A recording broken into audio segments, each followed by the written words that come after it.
Hi everyone, it's Richard here on my own for boring logistical reasons for this Otosot on a Friday. Since Johnny's not here, I thought I would just mop up a few questions that we've had which were directed specifically at me. Most of them about Top Gear, but some of them not. I start with one from Stephen Cook, who apparently is in Portland, Oregon. Stephen says, with all the cars and challenges during Top Gear and Grand Tour, the opportunity for licensing seemed really good. How cool would it have been to have scale-electric Botswana challenge cars or the TG car boat challenge cars done in 1/43rd scale? Was there a reason merchandising the holy heck out of those shows was never done? I don't know, because at the time it felt like there was a lot of merchandising. There was a lot of Stig-related products, and I can't remember if some of them made it through or if they were just at the prototype stage, because I feel like every so often I'd find myself invited into a meeting where there'd be some new products, and there was definitely like Stig soap on a rope, and I can't remember if that got through or if someone expressed a concern that as the Stig was used he would become more and more weird and alien-like and it didn't look very on brand. But I don't remember generally the quality control being that picky.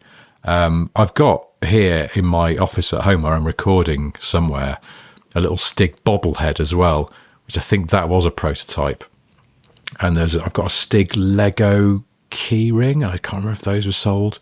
There was a relationship with Lego, but they never took it as far as maybe they could have done. Because you could imagine, you know, they do sort of Lego like the set of Friends or the set of Seinfeld or whatever, and they didn't do the Top Gear studio. And I gather that Lego is a pretty wholesome company, as you'd hope, and they were a bit concerned that if they went all in on Top Gear stuff and then Jeremy said something which sparked fury in the papers, as he was prone to doing, it reflected badly on them if they just announced a major sort of Top Gear thing. So that was always soft pedal, though we did do bits and pieces with Lego. As for Scale Electric, I don't know. I'm not sure why. I suppose it would have felt quite fleeting because, you know, something like the Botswana show would have gone out. And that was probably before the show was at its biggest and its most popular, and where the merchandising opportunities would have been. But then that show went out, and the following week there was another one with more cars in it, and the following week another one, and maybe some more builds or some more second-hand cars that became sort of characters and heroes in their own right. So maybe part of it was also just trying to keep up with everything. Because at the time, you don't know what's really going to hit home with the viewer and become the most recognisable and beloved cars from the show. You know, we didn't really have any sense that Oliver would become this enduring character in his own right. Its own right. Sorry, I don't like giving cars names. And so I suppose you'd have had to do it after the act, and I'd imagine tooling up for these things, if you're Scale Electric or even a car model maker, takes quite a long time. And then it maybe would have felt the moment has passed. So that would be my best guess as to why. But there were a lot of things. I remember because I had to write the words that would go on the boxes of a lot of this stuff. That was a job that somehow ended up on my desk. And I remember at one point writing the blurb for a box that was going to contain a remote control Stig on a quad bike. And I was looking at this thing and thinking, this is just a remote control quad bike, and they've painted the rider white in order to cash in on Stig-based opportunities. But if you do, I was in a toy shop a while ago, but sort of after the Top Gear had passed its pomp, and they did have some of this stuff in a clearance thing, I think. And I looked at the box and I was like, oh yeah, I wrote that. So some of the blurb on the box is a bit stupid because we established with the manufacturers, like there's some things they sort of legally have to put on there, like, you know, what kind of batteries it's got in it and what have you, and how you can recycle it. But beyond that, you can mess around. So we used to mess around sometimes. But yeah, I don't think Top Gear was under-merchandised, if I'm honest. And there were T-shirts and there were mugs and all sorts. It did feel like the money-making side of the operation at BBC Worldwide sort of did all right out of things. Anyway, next question is from a listener called Nick. And Nick Nick says, I've been working my way back through your entire catalogue of podcasts, and in doing so, there have been some wonderful mentions of TV's dearly beloved Tiffany Dell. Now, my dad has convoluted Tiff's name into Tiffany Dell, which you have to admit works rather well. I have two questions for you. One, have you come across this adaptation of the famous helmsman's name before? And two, how would Tiffany Dell manifest herself? I'm thinking era, style, hairdo, music taste, and of course, what car would she drive? Yes, Tiffany Dell's pretty commonplace, and I think even people who work with Tiff sometimes just refer to him as Tiffany Dell. But brilliantly, when I worked on old Top Gear, I remember it was so long ago, you know, hotels and things used to be booked over the phone. And at least once, Tiff arrived to check into a hotel on a shoot. I would say, it's Tiffany Dell. They'd go, what? No, we've got a Tiffany Dell here. Is that you? And he would genuinely have been booked a hotel room under the name Tiffany Dell because of an on-the-phone misunderstanding. If there really was a Tiffany Dell and it was basically a female version of Tiff, then I don't know. Perhaps like a leather mini dress, but made from the Carpaccio style for which Tiff is famous for his jackets. And what would she drive? I keep thinking of a scimitar for some reason, but like maybe one with a supercharger on it. Because obviously she's going to like oversteer because she is somehow the female manifestation of Tiff. But yeah, it's haunting thoughts. Anyway, moving on. A listener called Gordon, oh God, I mispronounced your name there, Gordon Moore? He says, yes, you can read my name out, but hasn't reckoned with the fact that I was going to mangle it. Sorry, Gordon. He says, sensible question for Richard. You wrote a fair number of Sniff Petrol articles which displayed what I can only describe as a vehement dislike for a certain contemporary F1 presenter. Do you ever regret the levels of vitriol you poured out in those articles? Have you ever met the man in question? What about the current coverage? Which cock would you like to stop nowadays? Or have you mellowed in your middle age? Well, yes, I think I have, because I've, in subsequent years, for people who don't know, on my website, Sniff Petrol, I used to run this ongoing campaign called Stop the Cock, which was aimed at overthrowing James Allen, who was the lead commentator on the ITV F1 coverage at that point in the 2000s. And I didn't like his commentary. Which is quite clear if you read the things. It's quite angry in retrospect. And I don't remember being that angry. And I look at it and go, I couldn't summon up that amount of energy these days. Just not that angry about anything as minor as somebody commentating on the F1. I don't know. It seems like a different time, but he clearly wound me up quite a lot at the time, which I didn't like his commentary. He doesn't do it anymore, obviously, but I didn't enjoy it. I have to say, in fairness, that I think he's a very, very good F1 journalist. His writing is great. He's very knowledgeable and he makes good points. He is just, when he's speaking, I just didn't enjoy him doing that. So do I regret it? Yeah, I kind of do a little bit, because it feels a bit cruel and vociferous. But I suppose, you know, Sniff Petrol then was this very niche, small website. And he was a big star in the F1 world because he commentated on the race in the UK. So it didn't feel like punching down or anything. It just felt like, you know, a little bloke sitting in his front room on his laptop, venting his spleen to a slightly disturbing degree about someone on telly that he didn't like. But yeah, I wouldn't do it now, put it that way. Have I ever met the man in question? No, but almost. Because I went to the Monaco Grand Prix once, and on, I think, the Friday evening, a friend of mine who works in PR messaged and said, do you want to go to a party on a boat tonight? And I went, yeah. And it turned out it wasn't like a boat in the harbour. It was a boat out at sea. So we had to meet at this jetty and get this tender out to this massive yacht just sitting there sort of outside of Monaco Harbour, bobbing around. And all those boats, they're very much shoes off situations because they have inevitably cream carpet for some reason. And also, as somebody pointed out to me once, they're all for sale even if they're not ostensibly for sale, they're for sale for the right amount of money. So they have to be kept nice. So we arrived at this yacht and went upstairs and were told we had to take our shoes off. And I did. And at that point, I realised that I had a massive hole in one of my socks. And this party was a deal more glamorous and sexy than I had expected, even notwithstanding that it was on a yacht in Monaco. And so I felt like a bit of a flute. And I was trying to sort of rotate my sock around so the hole in the toe wasn't as visible. And I was busted doing this by the then boss of Aston Martin, who was very good. I'd never met him before, Andy Palmer. And he gave me a sort of knowing smile. And I had to fess up and go, I've got a hole in my sock. And some people on this boat seem to be very glamorous. And then went into the party and it was all fine. And then my friend, the PR guy, sidled up to me and went, there's something I've just discovered which you should know about. James Allen is here.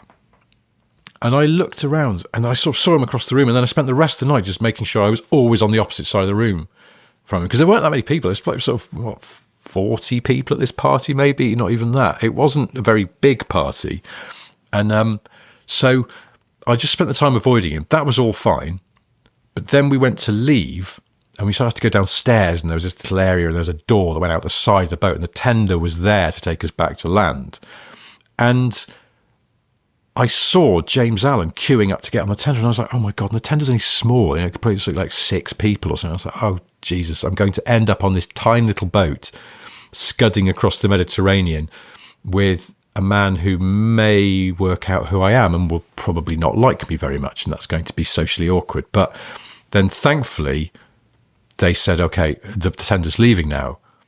And we stood there in this bit looking out to this open doorway into the sea. And suddenly the tender drifted back into view through the open doorway. And there, just standing on the deck of it, was James Allen. And for a brief moment, I was like, oh God, he's coming back to get me.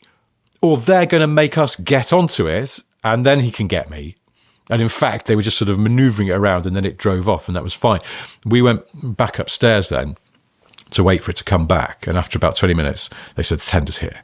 So me and my mate went back downstairs, no James Allen, all good. Hopped onto this tender. One of the other guests had already got onto it. And you know, on those boats, like there's a bit where they stand to drive it and then you get like steps down into the under bit of the boat inside it that sort of go between. I'm not explaining this very well, but I'm not a boaty person. You know what I mean. Anyway, there's steps down into a covered cabin. And so we went down there and sitting there on this sort of U-shaped ring of seats below deck was the other guest from the party who was getting the tender at that moment. And it was Thierry Boutsen, the former F1 driver. So my friend Simon and I sat down and Simon, just being pleasant, made conversation, just went, the weather's looking pretty good for tomorrow. And then we discovered on the rest of the trip back to dry land that Thierry Boutsen loves a weather chat. So we're sort of skipping along the Mediterranean. I've got a sort of warm glow of champagne inside me. Or feel like, wasn't that a nice party? And avoided James Allen. And Thierry Boutsen is going, yes, so I think first thing, it's looking pretty cool. It's going to be about 6-7 degrees. But then later, sunshine, light cloud at first. It's going to raise the temperature to maybe 10-12 degrees. And all the way. Loved a weather chat. I couldn't think what to do with it, but I just had this idea to do like a whole thing, like a cartoon. It feels like a Viz cartoon. Thierry Boutsen's very boring weather report.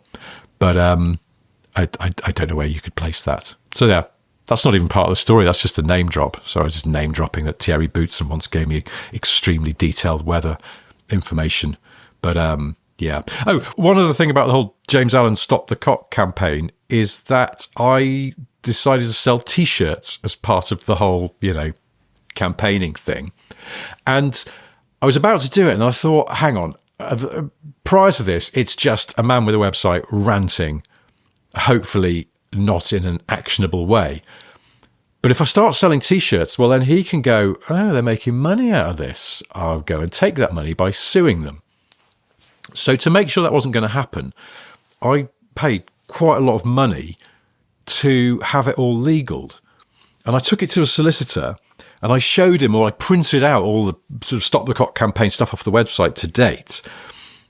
And he sat there behind his big desk looking through it all for ages. And then he took off his reading glasses and he looked at me and he went, "Why have you done this?" And I went, "Oh, because I just don't like him. I don't like him. I really like F1. I just don't like it." And he went, "Oh, okay, fine. Well, I don't follow the Formula One myself, but I do like football and some of the commentators annoy me. So, yes, I understand." And then he had to send it to a barrister or something to get it fully checked over. And I got this report back, which included the fantastic, sort of Section 9. "We must now turn our attention to what is meant by the word cock. Clearly, it could be a male chicken, but in this circumstance, we have to accept it refers to the male member and is used as an insult." And it went on in this vein for quite a long time. It was almost worth the money. And their ultimate conclusion was, if we were advising the other person, we would advise them not to take legal action against you because it will only draw more attention to your campaign and your T-shirts. A sort of small version, I suppose, of the Barbara Streisand effect. So I sold some T-shirts. I didn't get sued. I've yet to meet James Allen. I probably should never meet James Allen. And the other bit of the question that Gordon asked was, which cock would you like to stop now? I don't know. No one particularly bothers me. I don't watch the F1 that regularly as well, but I don't. Yeah, I don't get that wound up. So yes, probably have just mellowed in my old age. Right. Next question. It's actually, there's two people who asked very similar questions. First one is from Tom Perry, who says, "I've always wondered, on the challenge episodes of Top Gear and the Grand Tour, where the cars get modified halfway through, e.g. Botswana, who does the work? Is it locals or do you take a team? Is the work required all planned in advance so the right materials are taken, or is it more ad hoc?" And Alex Twinspark, interesting, of the Hampshire Twin Sparks, not sure.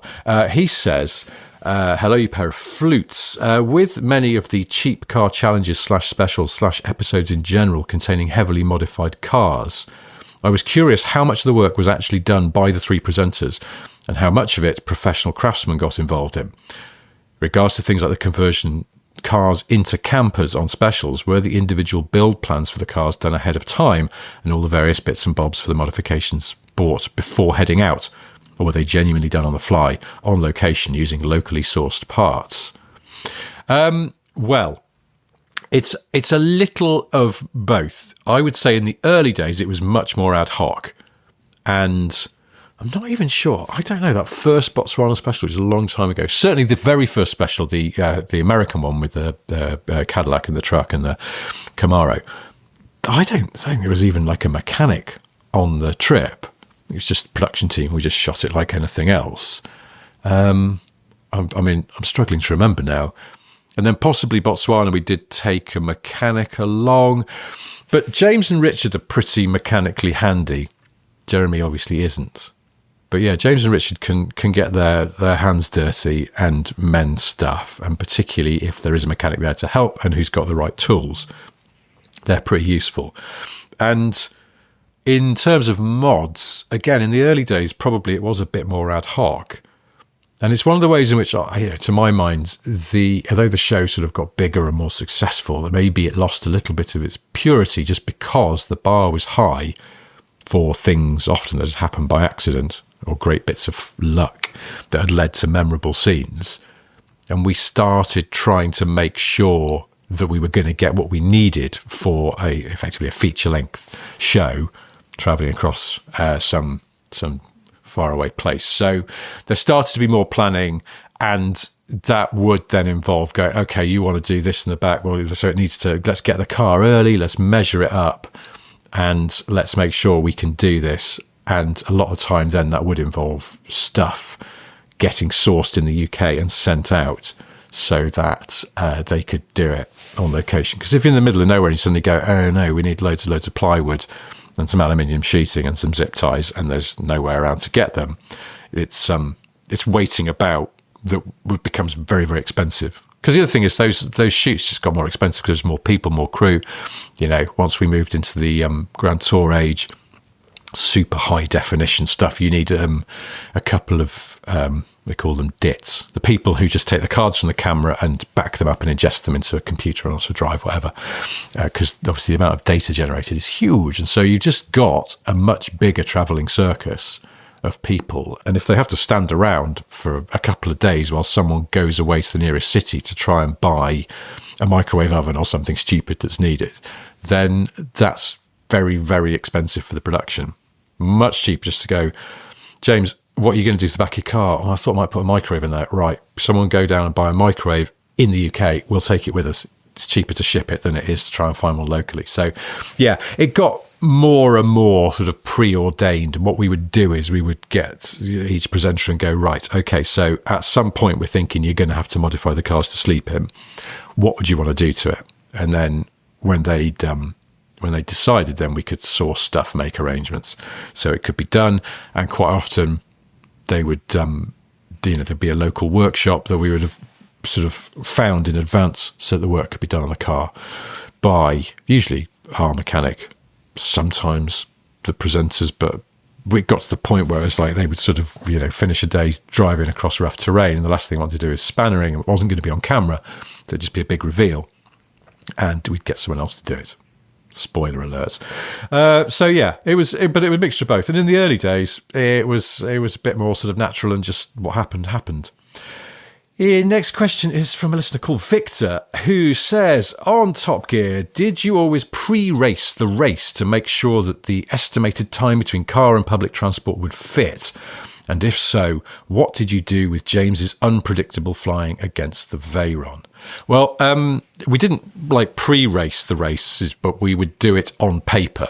They would be back-timed on paper, which if you're using public transport is pretty easy in theory, because it says this train should get in at this time, or this flight should land here.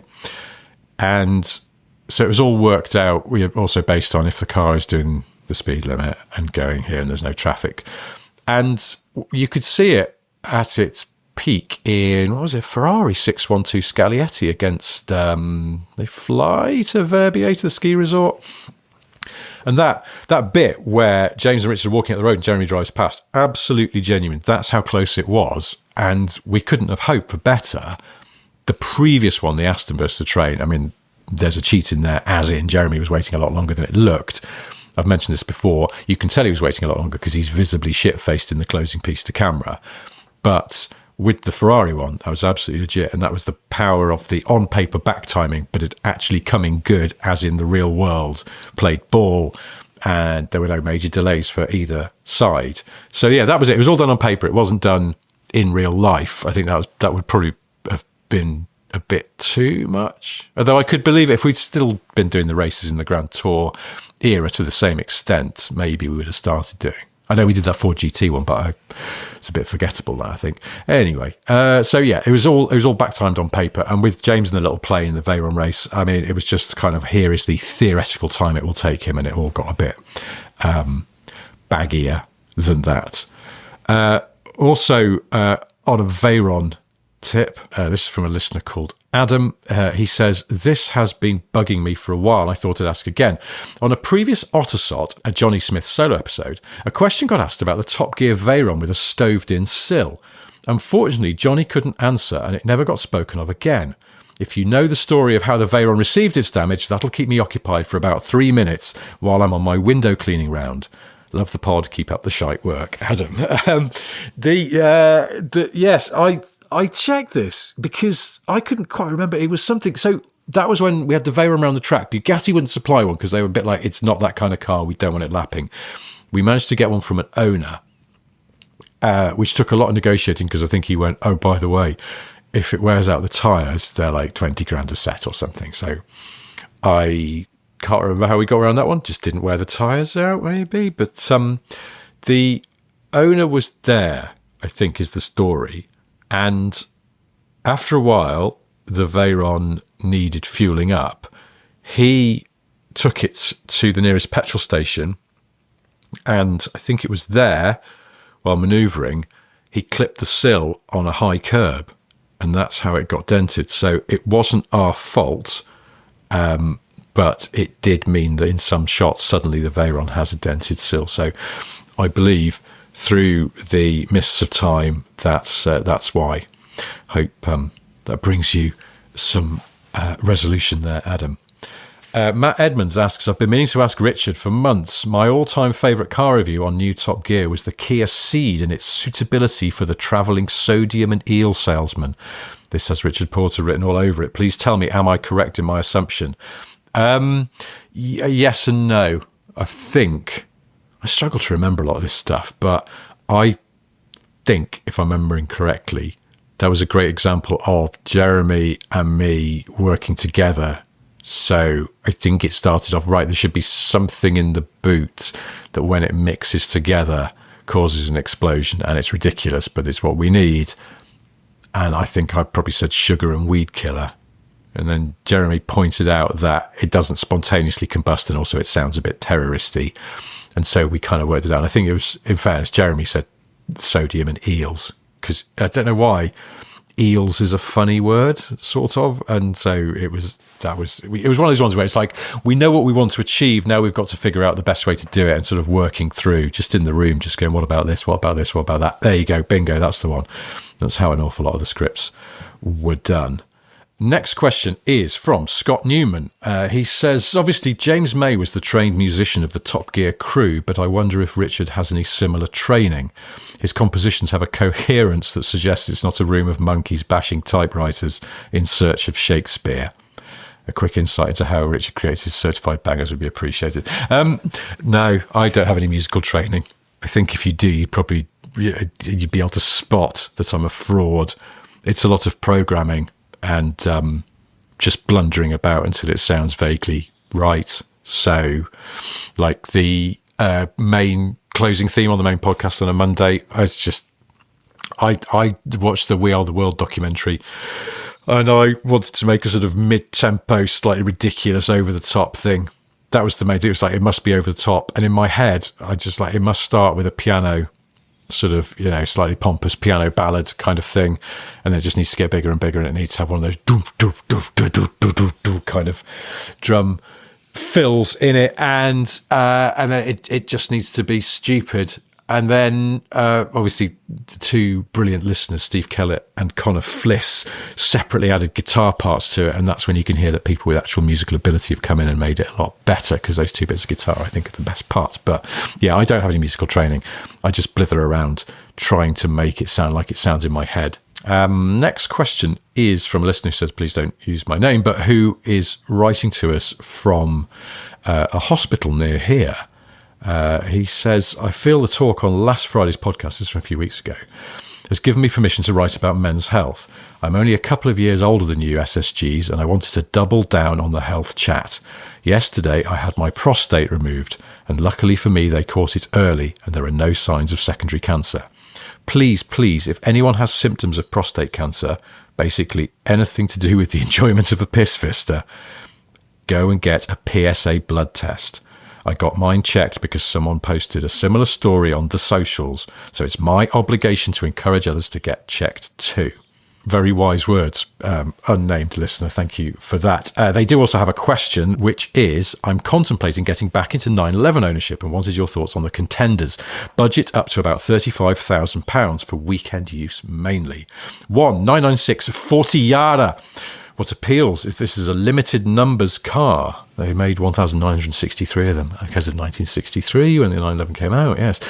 Should hold its value. Carrera GT paint, LSD, turbo front end, power kit, unique polished alloys, and obviously two-wheel drive and Spanish waiter spec. But it's a lot of cash for a 996. Second option, 997 Gen 2 3.8 Carrera 2S. A more modern car. Second gen should mean no IMS issues. Also manual, perhaps a bit obvious. It's what I've been looking at the longest. Finally, 996 Turbo. These were exceptional value when they were 25 grand a few years ago, but now top of budget.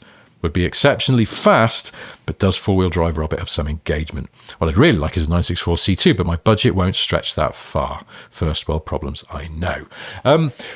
That's a tricky one. Right, 996 Turbo. I don't know. The thing about 996s, and I'm basing this on the fact that when I had my 997, a mate of mine had a 996 C4S, lovely car, but the interior felt really dated compared to mine. I think those Gen 2 997s, that interior is, I'm not going to say timeless. I'm sure it'll start to look dated. It probably already does, but there's something about it that's a little bit more modern, just enough that you don't get into it and go, I'm in an old car.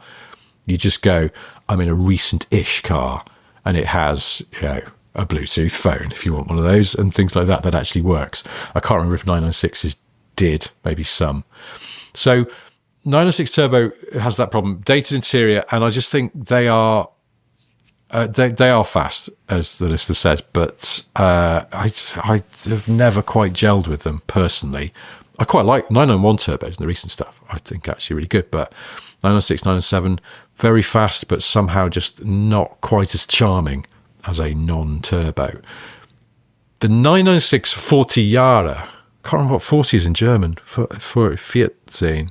Anyway, that's weirdly, ignoring what I've said about 996s having dated interiors, that's kind of appealing because it's rare. I saw one not that long ago and I took a picture of it just because I went, I know what that is, and I know they're quite unusual. So if you want to catch the eye of 911 perverts and car nerds generally, it's just a bit special, and shouldn't lose money on it. But quite honestly, I'd be hard to turn down the 997. I think it's just a little bit more sort of livable with, and it doesn't feel really, really old. So that would be my choice, followed by the 40th anniversary one. If you're interested, well, he did ask, so there we go. But yes, more importantly, thank you for the heads up about getting your prostate checked. Don't muck around with this, gentlemen. Finally, just one last question from James Cook. He says, this one's been quietly brushed under the automotive carpet for too long. This question should be on the lips of every Top Gear fan out there. A while back, Ben Collins was crowdsourcing questions for his Top Gear production team interviews. I suggested the one thing society seems determined to forget, the Paul McKenna celebrity lap. It's like a fever dream, but I need to know, was Richard Hammond actually hypnotised into believing that a toy Porsche 911 pedal car was his real 911? Or was it just a load of fizzy yoghurt? It genuinely feels like a Mandela effect moment. One day we all remember Hammond completely losing his marbles behind the wheel of that Alpha, mistaking the switches for an espresso machine. The next is as if the whole thing never happened. Richard, you were there behind the scenes, so surely you must have some insight into this mystery. Was it real hypnosis or just some prime-time automotive hoodwinkery? Society demands answers. I'm not sure it does, James. No one's ever asked this before, but I can tell you absolutely, hand on heart, that was genuine. Paul McKenna hypnotised Richard, and as I think you've alluded to there, him thinking the dashboard of that Alpha was as baffling to him as the coffee machine we had in the office that he couldn't work and always had to go, could someone help me make a coffee, please? He said the dashboard suddenly made no sense to him. None of it looked familiar, and he was trying to bullshit his way around it because he didn't want to look like a chump in front of a guest. But it was all legit. And there's one thing that there's a bit we didn't see on the show, and I don't think we've ever talked about, is after the show, we were in our crappy porter cabin, the really small one we used to have in the early series, having some out-of-date pork pie and crisps. And our executive producer at that point, Gary Hunter, had a very sneaky sense of humour at the best of times. And he said to Hammond, should we play a trick on Paul to get him back for all the hypnotism stuff? And so he went down the corridor to where Paul McKenna was standing talking, I think, to Jeremy, and went, Paul, something's not right with Richard. And McKenna, you've never seen somebody, his face, and he just immediately sprinted down the corridor to the room at the end of it where Richard was, as we'd agreed in this prank, slumped as if he'd passed out. And Paul McKenna went straight into professional hypnotist mode. I mean, it's very impressive, the fact that he took it very, very seriously, as I suppose he has to. And then Richard went, just kidding, I'm fine.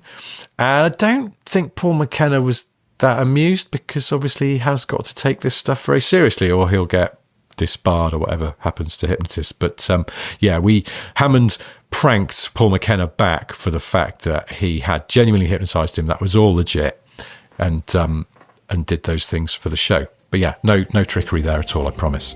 Right, I've gone on far too long. Thank you ever so much for those questions. Keep them coming about anything you want to ask Johnny or me. We'll be back to business as usual for the next Otosot. hello@Smith & Sniff is the address if you've got a question. See you very soon. Goodbye.